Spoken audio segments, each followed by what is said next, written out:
son graduated from the first one, the daughter graduated from the University of Wisconsin-Madison as an RN. She got her bachelor's in nursing, and then she went on to. She too joined the Air Force, and then she got her master's out of Catholic University in Washington, D.C. But while she was in the Air Force, she attended Auburn University down south. I can't remember where Auburn is, but that's where she was. And then my second daughter went to Madison, and she graduated in medical microbiology from Madison.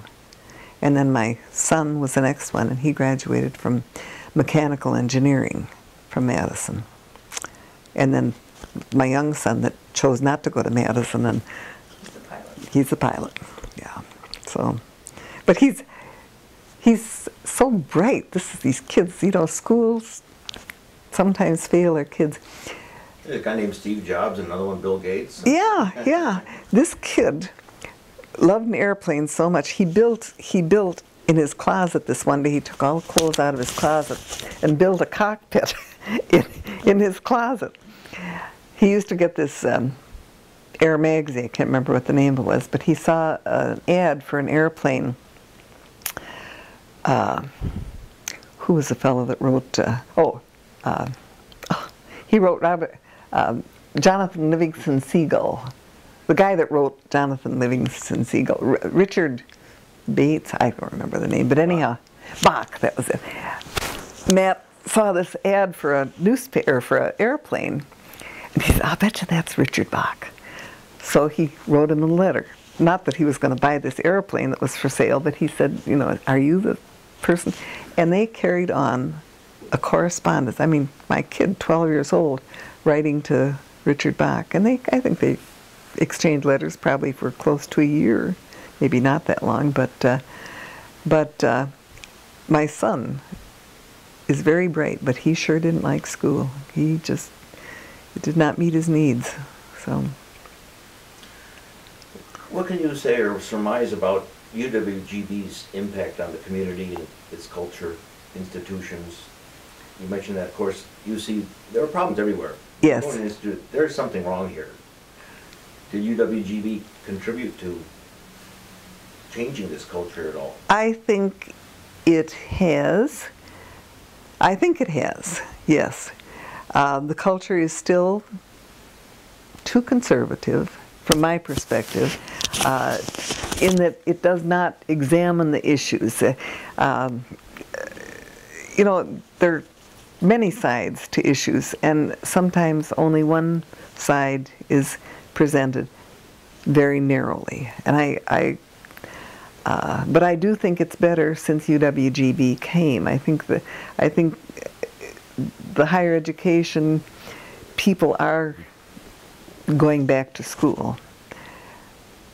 But what about the impact of UWGB on local citizen activism? The younger people, the kids that are in school right now and those recently graduated, are more active, but they don't recognize the impact of being politically active upon the world. I think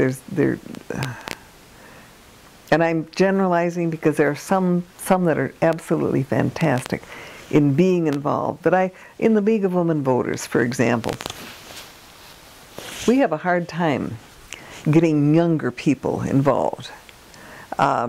We have some. American Association of University Women. We have some younger people from the university. But I'd like to see a lot more activism, like we see in other communities. I was looking at this pipeline, not tar sands. What's the one down in Texas? The pipeline that they're trying to push through, and I see these kids that are out there standing in front of the steam shovels, and they're, you know, I don't see that kind of activism up here. Not that want to see kids in front of steam shovels, but I'd like to see more letters to the editor, more attendance at some of the political forums that I've attended are primarily older people, my age, or in the 50s. Yeah, I was going to say the individuals from the 60s. Yeah, yes, yes, yes. Well, did UWGB influence activism by you, or were you obviously already an adult? I've always been an active volunteer, but I would say much more so after my college education, after UWGB and UW-Madison. I would say yes, definitely, because I recognize the importance of study, research, knowing what you're talking about. Early on, the UWGB program had involvement in the community as a part of it. Yes, yes. Did you get involved in it? Yes. How? Well, I was, at the time, I was director of nurses in this long-term care facility, and certainly my education through Jackie Falk, Dr. Falk, who was teaching gerontology, we would share a lot. And some of the things that I was identifying as being inappropriate in patient care and management issues, I would share with her. She was very, very knowledgeable about the right way things should be run. So yeah, I thought she was very helpful in that aspect. But I value the education that I had at UWGB. I thought, other than one instructor who was not involved, the others were very, very challenging, and I loved it. Okay. In terms of local groups, citizen groups, have you been involved in, I mean, I know you like national groups or state groups? At the local level here, yes. Well, right now I'm still action chair of our local League of Women Voters, and certainly we're very involved in vote, and I'm also on the state board of state and local of League of Women Voters. Very concerned about getting people to vote, getting people registered to vote. I'm going to be a poll watcher during the election, and I want people to vote. But I still see people say, I haven't made up my mind. And well, maybe not, but are you paying attention and not turning on, with all due respect to Fox News? It bothers me when that's the only source of information that people listen to. I listen to Fox News, but I also listen to other channels and